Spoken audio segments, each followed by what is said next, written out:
새해를 위한 복된 결심, 이런 제목으로 우리 말씀을 나누는 가운데 함께 은혜를 받기를 원합니다. 2014년도 마지막 주일이기 때문에 우리가 무심하게 묵은해를 보내지 않고 2015년 새해를 위한 복된 결심, 이런 마음의 자세를 가지고 또한 오늘 말씀을 우리들이 함께 주목하시면서 이 말씀의 은혜를 덧입기를 원합니다. 사람이라고, 우리 모든 사람은요, 그 사람의 마음이 어떠한가, 그가 마음 먹고 결심하는 것이 무엇인가, 거기에 따라서 그 사람의 성공 실패가 결정되고 운명도 좋게 혹은 나쁘게 결정된다는 사실입니다.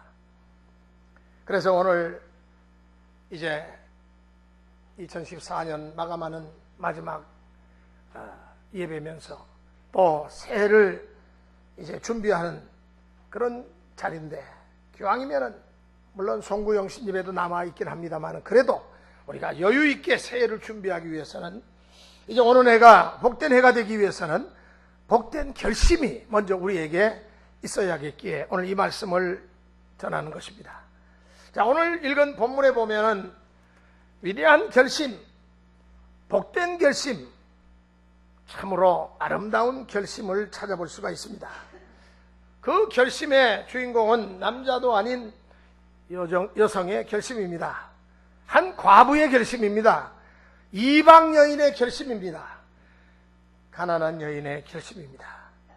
그런데 이런 여성이, 이방 여인 시어머니, 남편도 없는 그 시어머니 나오미, 돈도 없는 시어머니, 그 어머니를 죽어도 따라가겠다고, 죽어도 같이 죽겠다고 하면서 어머니의 백성이 나의 백성이 되고 어머니와 하나님이 나의 하나님이 되시리니, 어머니의 하나님이 나의 하나님이 되시리니 하고 그렇게 결심을 했다는 사실이에요.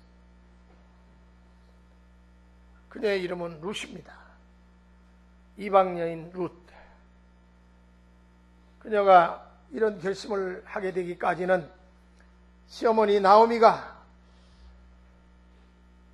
고부간에 있어서 참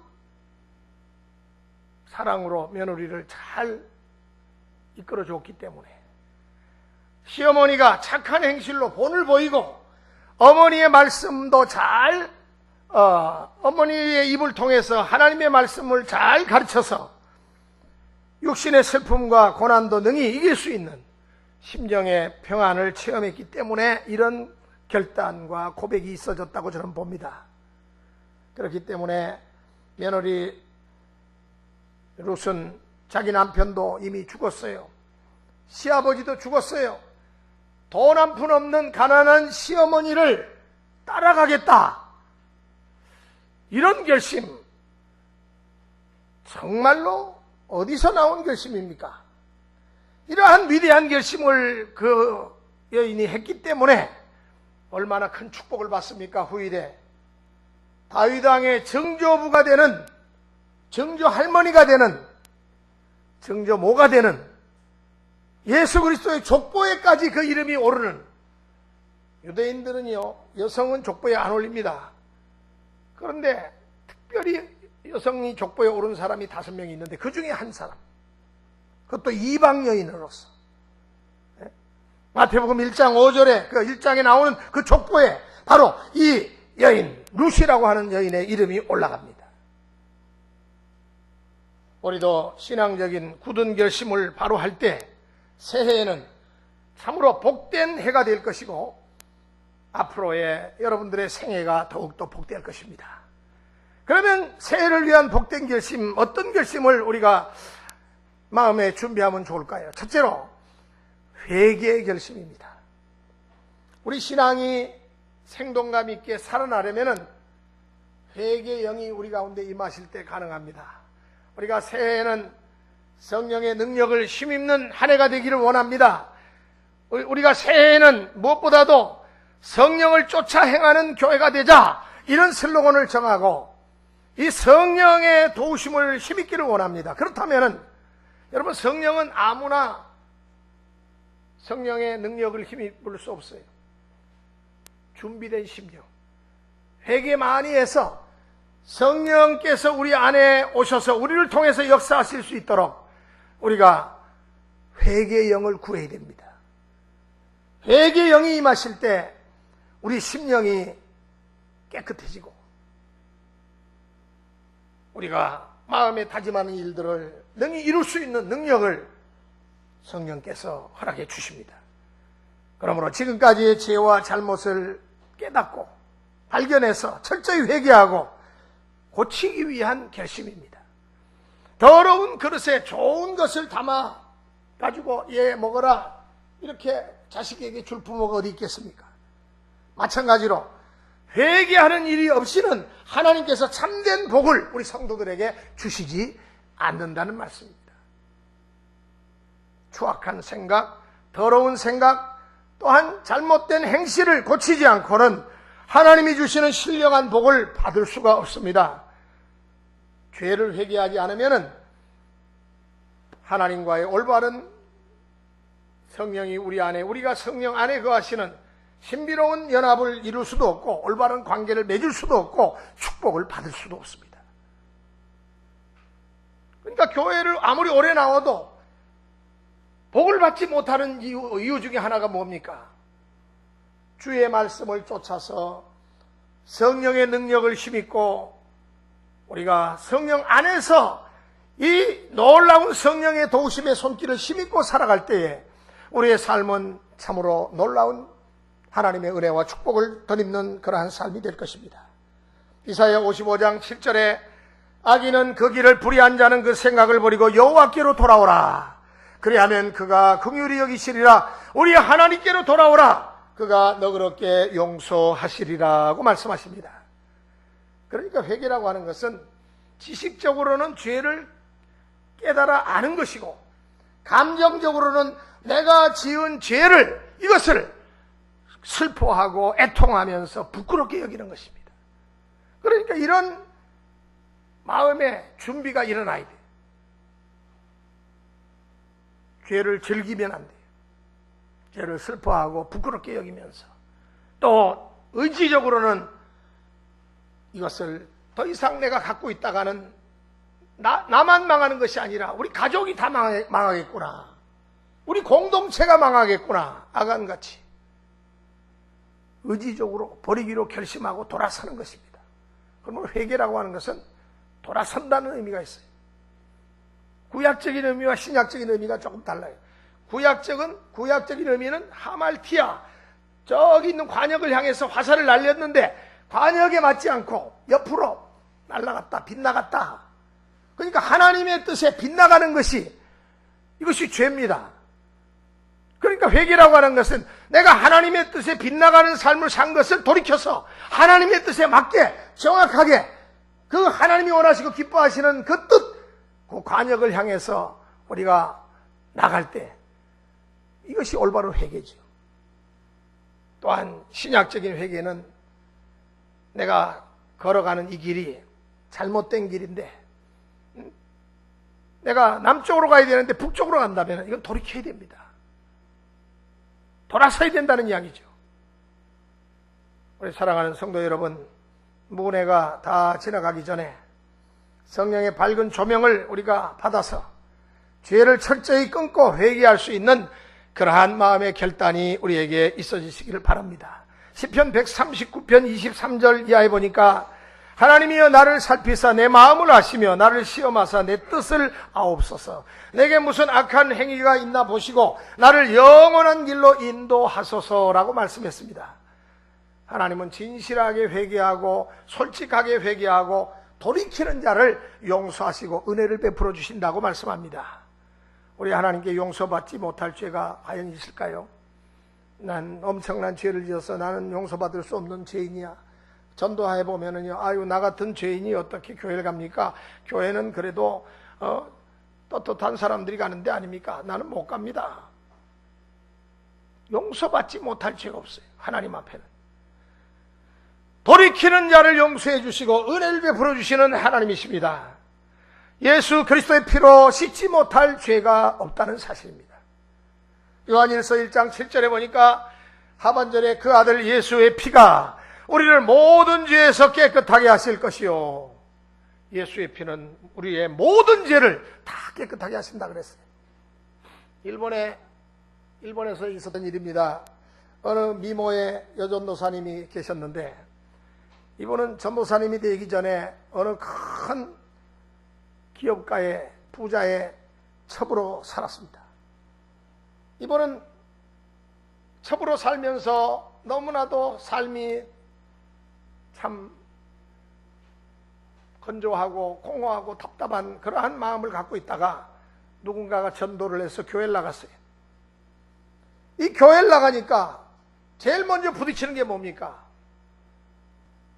양심의 가책. 예수 믿는 자에게는 무엇보다도 우리 속에 있는 지난날의 허물과 죄를 다 주님 앞에 고백하고 세례를 받아야 되는데, 내 죄를 고백하지 않고 세례를 받을 수 없잖아요. 그러니까 예수를 믿고 나니까 자기가 지난날에 저지른 것이 죄가 된다는 것을 깨닫고, 그 즉시로 자기가 살고 있는 그 남자하고 헤어지기로 결심하고 남자한테 가서 말합니다. 이제는 우리가 이런 관계를 더 이상 유지하는 것이, 과거에는 나는 이런 관계도 있구나 생각하고 살았는데, 이것은 내가 예수를 믿고 나니까 하나님의 뜻이 아닙니다. 이제는 헤어집시다 하고 이별을 통보했는데, 그 부자는 왜 그러느냐고, 내가 너무 소홀히 했는 것 같은데 돈을 주면서, 아주 엄청난 돈을 주면서, 자 이거 가지고 쇼핑도 더 많이 하고 당신이 원하는 게 뭔지 모르지만 그것도 사고, 그러면서 여인을 추스리고 이렇게 도닥거립니다. 그러니까 이 여인이 그럴 수 없다고, 나는 당신하고 헤어져야만 한다고. 그러니까 남자가 요지부동이에요. 절대로 당신하고 헤어질 수 없다고. 그래서 도저히 말로는 안 되길래 이 여인이 굳은 각오를 가지고 남자가 집에 없을 때 면도칼로 자기의 귀 한쪽을 싹둑 잘라버렸어요. 얼마나 피가 납니까? 폭포수같이 피가 쏟아져요. 붙들고 지혈도 조금 합니다만, 그러나 온 집안이 피로 아주 그냥 이건 처절합니다. 남자가 집에 돌아와 봤는데 여자가 피투성이가 된 채로 쓰러져 있어. 도대체 당신 나한테 무슨 불만이 있냐고, 왜 그랬냐고. 그때 이 여인이 그 이유를 말합니다. 내가 과거에는 인생이 이렇게 살다가 이렇게 죽는 걸로만 알았는데, 내가 예수님을 만나고 나니까 내 속에 있는 죄가 생각이 나서 이 죄를 해결하지 않고는 내가 도저히 살 수가 없다고, 죽을 것만 같다고.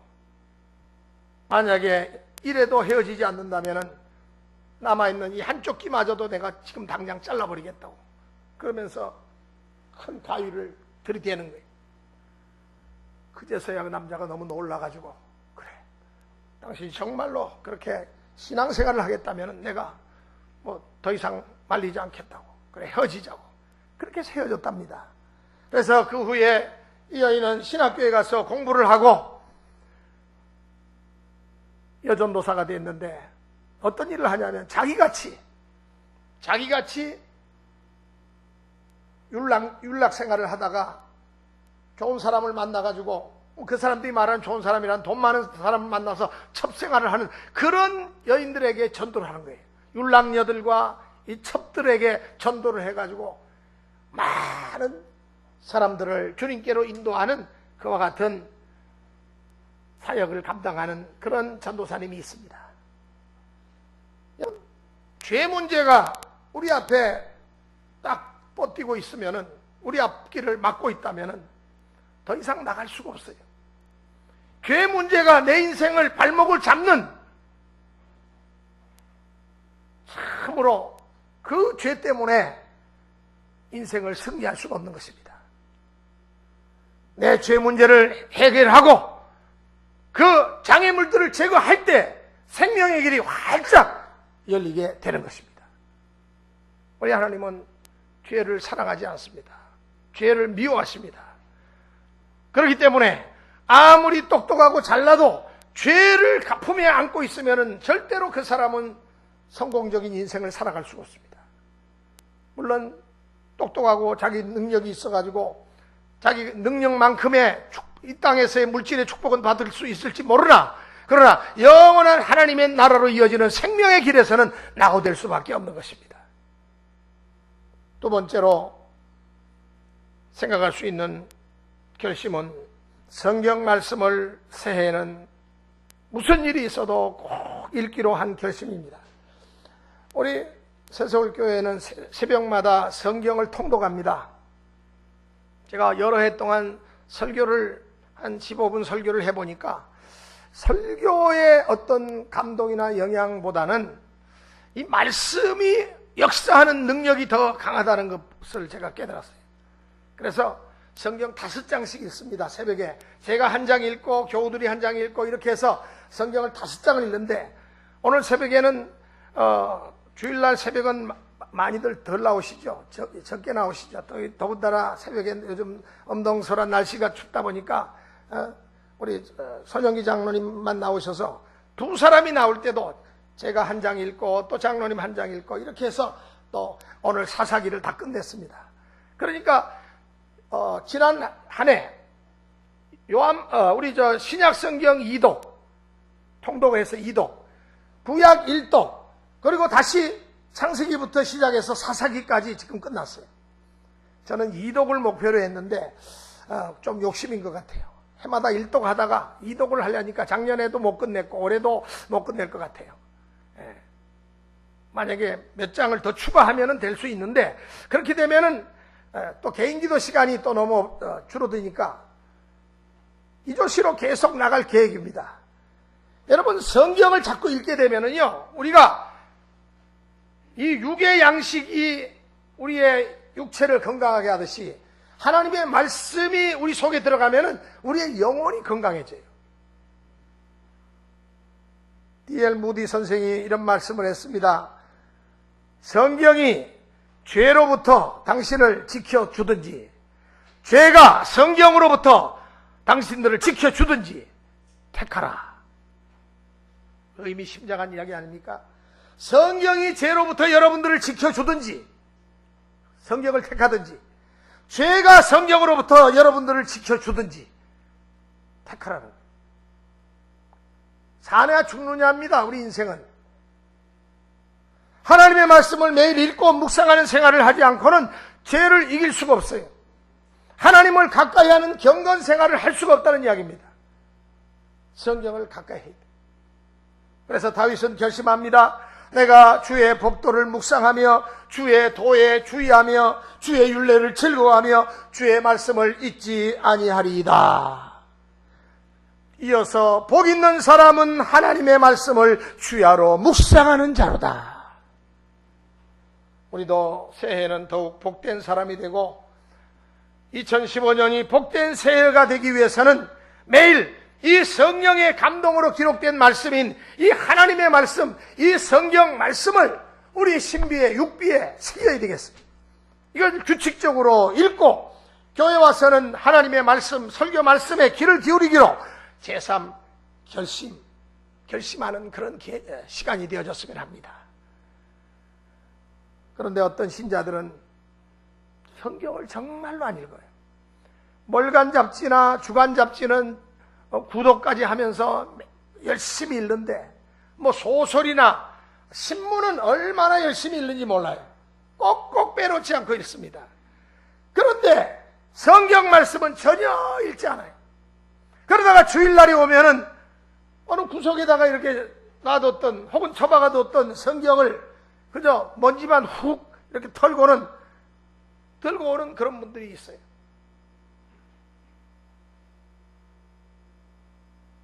배우나 가수들 이름은 잘도 외우는데 성경 12제자의 이름도 모르는 사람들이 너무 허구합니다. 신앙생활을 5년, 10년 한 분들도.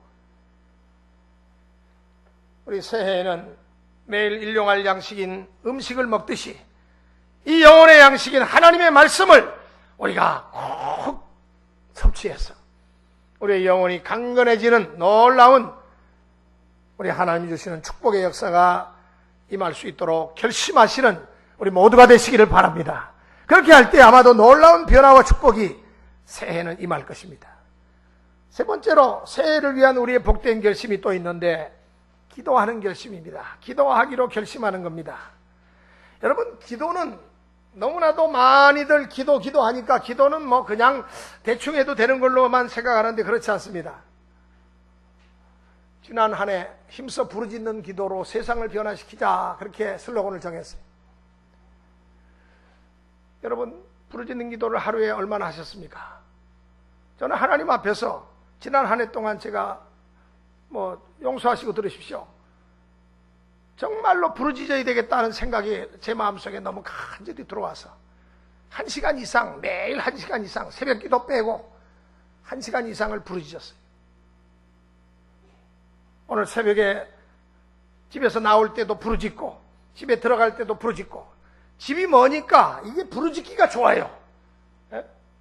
오가는 시간이 한 30분 되니까 30분 부르짖지요. 또 차를 타고 요 가까운데 단천변에 나가서 또 차 안에서 또 부르짖어요. 또 30분 부르짖고. 그러니까 1시간은 미니멈이. 많이 부르짖는 날은 부르짖다 보니까 막 성령의 감동이 오니까요. 시간이 얼마 갔는지도 몰라요. 막 부르짖다 보니까 2시간, 3시간이 막 가요. 그렇게 1년을 살았습니다.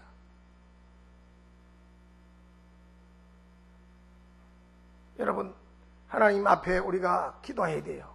위대한 사사, 선지자 사무엘은 뭐라고 말합니까? 나는 너희를 위하여 기도하기를 쉬는 죄를 여호와 앞에 결단코 범치 아니하리라 그랬어요. 이런 말씀을 우리가 들으면은 어떤 시련과 고통이 와도 절대로 기도를 쉬지 않기로 결심했다는 것을 여기서 우리가 간파할 수가 있습니다. 그래서 사무엘은 멸망 직전에 있던 이스라엘을 구원하고 영적으로 큰 부흥을 일으키는 그와 같은 영적 지도자가 되었던 것입니다.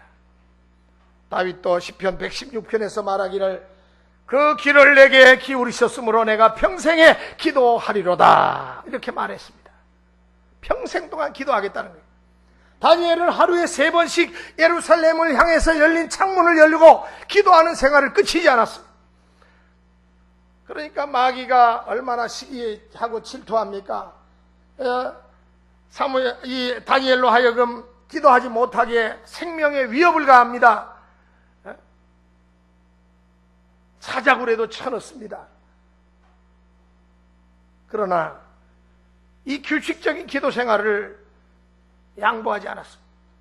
그러므로 그는 나라와 왕조가 몇 차례 바뀌어도 그 국무총리라고 하는 그 위치를 변치 않고 끝까지 메데, 바벨론, 페르시아 이 세 나라의 왕위가 계속 바뀌는 가운데도 이 국무총리의 직위를 그대로 이방 사람으로서 노인 때까지 명재상으로서 그 위치를 변치 않고 끝까지 지킨 위대한 정치가요, 위대한 신앙인이요, 위대한 선지자로서의 승리하는 생활을 할 수 있었던 그 이면에는 기도하는 그 사람으로서 하나님이 기도를 통해서 그에게 하나님이 함께 하시는 그와 같은 놀라운 은혜가 있었기 때문에 가능했던 것입니다.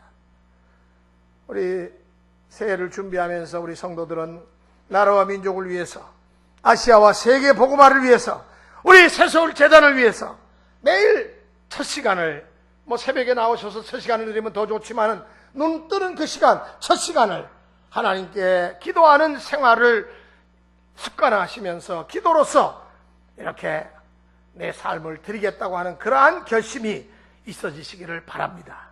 특별히 내년은 우리 교회 옆에 성남시에서 노인복지관 복지센터를 이제 완공하는 그러한 해입니다.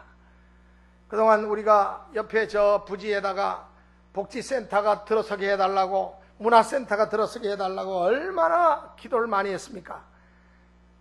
하나님이 우리에게 그 땅을 주시진 않았지만은 우리 기도는 응답됐어요. 여러분, 일부러 어떤 교회들은 멀리 가서 전도합니다. 봉사하러 이 복지회관이나 센터에 가가지고 버스를 타고 차를 몰고 가서 그렇게 봉사하러 나가는 그런 교인들이 많아요. 그런데 그렇게 하지 마시고 이제는 우리 교회 바로 옆에 붙어있는 이 복지센터에 가면은 노인복지센터이기 때문에 여러 가지로 앞으로 할 일이, 우리 교회가 할 일이 많아질 겁니다.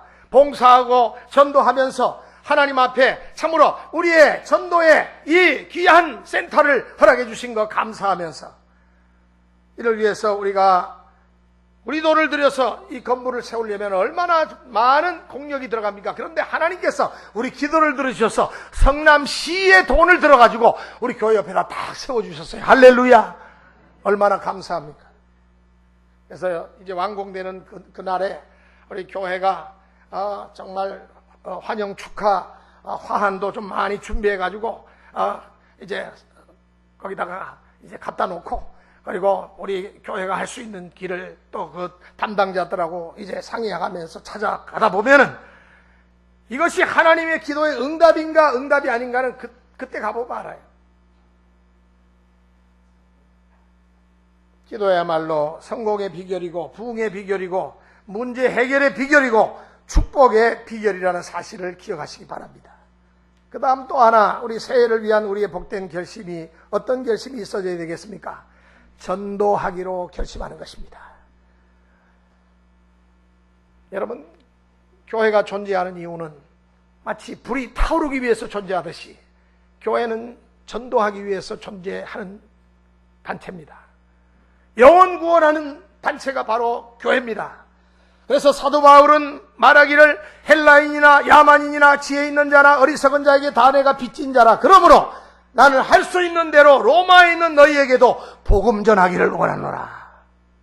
이렇게 말씀한 것을 보면은 그가 부활하신 예수님을 만난 뒤로부터는 온 정열을 이 전도하는 일, 선교하는 일에 쏟았다는 것을 알 수가 있습니다. 전도는 우리 이웃들에게 복음을 전하는 게 전도고, 선교는 바다 건너 타 민족, 타 종족들에게 전도하는 것이 선교입니다. 사도 바울은 말합니다. 나의 간절한 기도와 소망은 내 민족이 구원받는 것이라. 내가 여러 사람에게 여러 모양이 된 것은 몇 사람의 영혼이라도 더 구원하기 위함이라. 이 세상에서 가장 귀하고 가장 고귀한 욕망, 무슨 욕망일까요? 영혼 구원을 이루기 위한 구령열입니다. 구령열. 이 구령열에 불타는 욕망, 이것이 가장 이 세상에서 거룩하고 가장 고귀한 욕망이에요. 전도하고 선교하는 것 이상 훌륭하고 아름다운 일이 과연 교회가 하는 일 가운데 더 어떤 것, 그보다 더 중요한 일이 있습니까? 우리가 하나님의 뜻을 많이들 말합니다. 하나님의 뜻. 여러분, 하나님 아버지의 가장 기뻐하시는 뜻이 뭘까요? 요한복음 6장 40절에 보니까 내 아버지의 뜻은 아들을 보고 믿는 자마다 영생을 얻는 이것이니 마지막 날에 내가 이를 다시 살리리라 하시니라. 아버지의 뜻은 우리가 전도하는 것이 하나님 아버지의 뜻입니다. 죽어가는 영혼들에게 복음을 전해서 저들을 살리는 것, 영생 얻는 자리로 이끄는 것, 이것이 하나님의 뜻입니다. 여러분, 사업을 해서 돈을 벌어도 예수님을 모른 채 멸망의 구렁텅이로 떨어져가는 수많은 영혼을 구원하기 위해서 하는 그러한 사업을 내가 계획하기 바랍니다. 새해에는 우리가 입을 열 때마다 복음을 전하고, 입을 열 때마다 칭찬하고 사랑하고, 입을 열 때마다 우리 입으로 주님의 영광을 드러내는 그러한 우리의 언어생활, 몸으로 헌신, 봉사, 충성하고, 물질로 주의 몸된 교회와 하나님 나라를 위해서 많은 물질을 하나님 앞에 드릴 수 있는 능력, 또 부르짖는 기도와 우리의 마음 묵상 기도와 또 여러 모양의 기도로 하나님 앞에 더 많이 부르짖고 더 많이 간구해서 또 전도해서 우리 하나님 앞에 참으로 멋진 우리 2015년을 우리가 하나님 앞에 드린다면 얼마나 좋을까. 하나님이 얼마나 기뻐하실까. 이와 같은 결심을 오늘 우리 모두가 하는 그러한 시간이 되시기를 바랍니다. 그 다음에 복된 결심 또 하나가 있습니다. 하나님 아버지께 내 수입의 10분의 1을 11조를 드리기로 하는 결심입니다. 하나님이 가난해서, 하나님이 요즘 돈이 궁하셔가지고 우리한테 물질 드리라고 하셨겠어요? 여러분, 재물이 가는 곳에 우리의 마음도 따라갑니다. 그렇기 때문에 우리가 하나님 앞에 물질을 드리라는 것은 하나님께서 이 자본주의 사회에서 특히나 이 물질이야말로 정말로 없어서는 안 되는 겁니다. 자본주의 사회에서 물질이 없으면 사람 대접을 못 받아요. 그렇기 때문에 하나님께서는 우리 믿는 자들이 큰 일을 하려면 이 물질이 있어야지, 물질을 지배하는 자가 돼야지 큰 일을 할 수 있으니까 하나님께서는 우리에게 11조를 드리라고 하시는 겁니다. 물질의 축복은 11조와 아주 밀접한 관계가 있습니다. 특별히 청년들, 앞으로 청년들의 인생에 재물 얻을 능을 하나님이 주시기를 원하는 청년들 있죠. 11조를 철저하게 하세요. 좋은 직장을 얻기 원하는 청년들 꼭 11조를 다짐하세요. 그러면 하나님께서 좋은 직장, 또 좋은 사람을 만나게 해주시고 재물 얻을 기회와 능을 주시고, 하나님, 모든 것은 하나님이 이렇게 연결시켜 주셔야지 우리 인생이 성공하는 겁니다. 누구를 만났느냐? 셰익스피어가 왜 위대하게 됐습니까? 초등학교밖에 졸업하지 못했지만은 그런 한 노트 한 권에다가 책 제목만 다 써도 노트 한 권을 더 이상 쓸 곳이 없을 만큼 책을 읽었어요. 초등학교 졸업한 이 청년이 직장 구하러 런던에 나갔다가 우연히, 그 당시에는 아직 자동차가 발명되기 전입니다. 마차가 주로 댕기는데 이 마차 길을 시골 촌놈이 잘못 들어갔다가 달려오는 마차에 부딪혀가지고 뒤로 나가 자빠졌는데, 마차에서 신사가 한 사람 내리더니 청년 다치지 않았냐고. 그 사람이 누구냐 하면은 런던에 그 당시에는 영화라는 것도 없었기 때문에 그 당시에는 연극이 오늘날의 영화예요. 바로 런던의 피카디리 그 연극 공연장의 사장이에요. 그 사람이 이 가난하고 배운 것 없는 이 청년 셰익스피어를 거두었어요. 병원에 가서 치료하게 하고 자기 극장에 나와서 일하게 만들고, 그때부터 연극하는 배우들을 본 겁니다. 그때부터 이 연극이 좋은 연극이 되려면은 이 각본을 잘 써야 된다는 걸 그때부터 안 겁니다. 그래가지고 이 셰익스피어가 인물이 괜찮아요. 키도 늘씬하고. 그러니까 그 극장장이 자네 한번 이제 거기서 오래 이제 일하다 보니까 자네 한번 연극에 한번 나갈 마음 있나? 그래가지고 연극에 나가서 그 뒤로부터 연극의 주인공으로 발탁돼가지고 그 뒤로부터 계속해서 오늘날로 말하면 인류 배우가 된 겁니다. 그 뒤로부터 또 어떤 생각이 드냐면은 각본을 내가 써야 되겠다. 이 시나리오를 내가 쓰자. 그래가지고 쓴 시나리오들이 오늘날 셰익스피어의 걸작품이 다 된 겁니다. 누굴 만나느냐? 그 만나게 해주시는 분이 누군 줄 아세요? 하나님이세요. 셰익스피어가 한 유명한 말이 있습니다. 나는 성경을 헤아릴 수 없을 만큼 읽었다.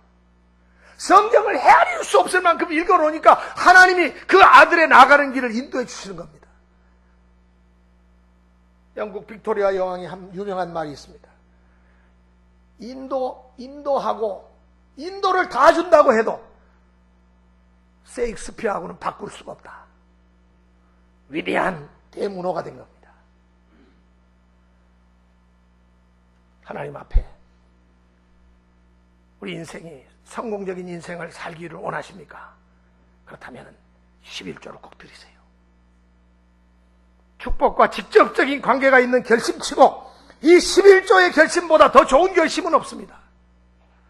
창세기 28장에 보니까 야곱이 아버지와 형님께 죄를 짓고 도망가다가 들판에서 첫날 밤 돌베개를 베고 밤하늘에 반짝반짝거리는 별들을 바라보다가 별을 세다가 잠이 들었어요. 그때 놀라운 꿈을 꿉니다. 한 사닥다리가 하늘 끝에서부터 땅으로 이것이 연결되어 있는데 그 사닥다리로 천군 천사들이, 수단 천사들이 오르락 내리락 하는 것을 보았습니다. 그때 야곱은 하나님을 만나는 체험을 하면서 결심하기를, 만일 하나님께서 나와 함께 하시면 내가 하나님을 위해서 살겠고 하나님이 내게 주신 모든 것에서 10분의 1, 11조를 꼭 바치겠나이다 약속을 합니다. 결단을 한 거예요. 처음에는 성실하게 이 11조 약속을 지키지 못했지만은 후에 11조를 잘한 야곱에게 하나님은 놀라운 축복을 해주십니다. 집을 떠날 때는 그가 개나리 보찜 하나 가지고 야반 도주를 했는데 고향에 여러 해 후에 돌아올 때는 거대한 부자가 돼가지고 금이 환영하는 모습을 우리가 창세기에서 보지 않습니까? 11조를 성실하게 드리는 자에게 하나님은 반드시 물질의 축복을 허락해 주십니다. 너희는 먼저 그의 나라와 그의 의를 구하라. 그리하면 그 외의 모든 것을 다 더해 주신다 그랬어요.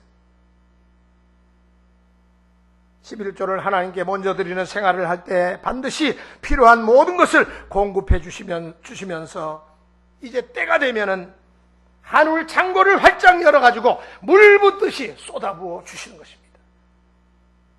록펠러가 그런 사람 아니에요. 가난하고 힘들고 정말로 찌질이 가난한 집에서 태어났지만은 하나님 앞에 신앙생활 잘하고, 하나님 앞에 11조를 철저하게 드리니까 놀라운 하나님의 영광스러운 그와 같은 축복을 받아서 큰 일을 하지 않습니까? 미국 전역에 교회를 그가 엄청나게 많이 지어가지고 그 지역 사회에다가 그 교회를 봉헌했어요.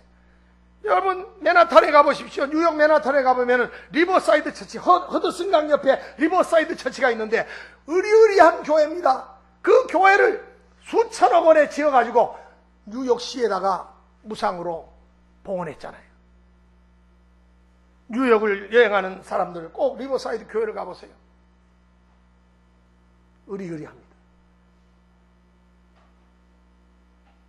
하나님 앞에 11조 생활을 잘하니까, 11조를 성실하게 드리니까 하나님께서 축복해 주십니다. 말라기 3장 10절 말씀 우리 다 같이 한번 읽겠습니다. 시작. 만군의 여호와가 이르노라. 너희의 온전한 11조를 창고에 들여 나의 집에 양식이 있게 하고 그것으로 나를 시험하여 내가 하늘문을 열고 너희에게 복을 쌓을 것이 없도록 붙지 아니하나 보라. 2년 가까이 예배 봉사자들께서 우리 서서울교회 약한교회에 오셔가지고 물심양면으로 또 영적으로는 기도로 많은 헌신과 봉사를 하셨습니다. 그게 너무 저희가 받기만 하니까 너무 고맙고 감사해서 성탄절을 맞아서 소정의, 약소하지만 소정의 장학금을 우리 예배 봉사자 가정의 자녀들에게 전달을 했습니다. 저희도 염치가 있죠. 무조건 받기만 하면 되겠어요. 근데 참 감사한 것은 여러분이 10의 1조를 본교회에 드리지 않고 저희 교회에 드려주시는 것이 얼마나 감사한지 몰라요. 여러분, 이 물질은요, 하나님께서 틀림없이 계산 확실하게 하십니다. 그 물질이 앞으로 여러분의 가정과 사업과 자녀에게 30배, 60배, 100배로 하나님께서 그것을 튀겨가지고 부어주십니다. 여러 해 전에 가이드 포스트지에 보니까 노만 핀센트 필 박사가 초창기에 기고했던 글을 새롭게 재편집해서 기고한 내용이 있는데 제목이 Do you worry about money? 이런 제목입니다. 돈 때문에 걱정하시는 분 있습니까? 이런 제목이에요. 거기 보니까 단 1달러짜리도 쓸데없는 것 사지 말라. 낭비하지 말라. 단 10불짜리도 기도해보고 살아. 이런 내용 여러 가지가 쭉 있는데 맨 마지막에 큰 글자에 이렇게 썼어요. 말라기 3장 10절 온전한 11조를 드리면은 복 받는데 당신들은 지금 온전한 11조를 드리고 있습니까? 온전한 11조라고 그랬어요. 적당한 11조가 아니라 우리 모두 성실한 11조를 하나님 앞에 드림으로 큰 축복받는 우리 성도들이 되시기를 바랍니다. 마지막 날이니까 설교가 좀 길어지네요. 미련이 많아서 그래요. 할 말이 많아서. 끝으로 새해를 위한 복된 결심 하나 더, 성수주일의 결심입니다. 어떤 상황에서도 믿는 하나님의 성도들은 주님의 날, 주일, 이 주일을 철저히 지켜야지 하나님 복을 주세요. 이 주일이야말로 주님의 날입니다. 내 날이 아닙니다. 프랑스의 어떤 백화점이 300년 이상을 200년 이상을 지켜오던 주일 성수의 그 룰을 깨는 그런 상황이 됐다 그래요. 제가 그 뉴스를 보고 안타까웠어요. 수백 년 동안을 주일 성수하기 위해서 주일날은 문을 안 열고 클로즈했는데 저 백화점이 이제 와서 경제가 너무 어려워지니까 이제 와서 주일날도 열겠다고 그 회사의 운영진이 결정했다는 그런 이야기입니다. 더 잘 될 줄 알지요? 거꾸로입니다. 주일날 문 열면 더 잘 될 줄 알지요? 거꾸로 갑니다. 우리가 주일을 성수한다는 것은 율법적으로 매여가지고 뭐 그렇게 하는 것이 아니고 주일날 선한 일을 위해서 돈을 쓰는 건 가능해요. 가급적이면 그것도 상가야 되지만 주일날 이웃 대접하기 위해서 음식점에 가는 건 가능합니다. 그러나 가능하면 토요일날 하면 더 좋고 하나님의 영광을 위한 일이라면은 우리가 뭐 돈을 쓰고 어디를 가고 하는 거 그거 상관없어요.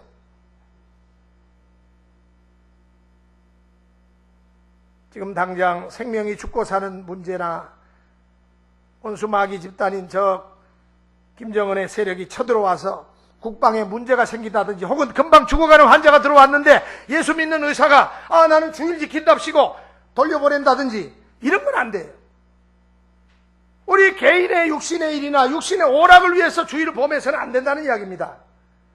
이제 밝아오는 2015년도 우리 새해에는 우리 온 교회가 주일을 더 열심히 거룩히 지켜서 하나님 앞에 영광을 돌리는 우리 새서울교회 아름다운 주의 성도들 되시기를 주의 이름으로 마지막으로 이 말씀을 여러분들에게 이 결단을 우리가 함께 결단하는 그러한 결단이 되어지기를 원하면서 이 말씀을 접습니다. 기도하겠어요. 하나님 아버지, 2014년 마지막 주일 우리 송년 주일입니다.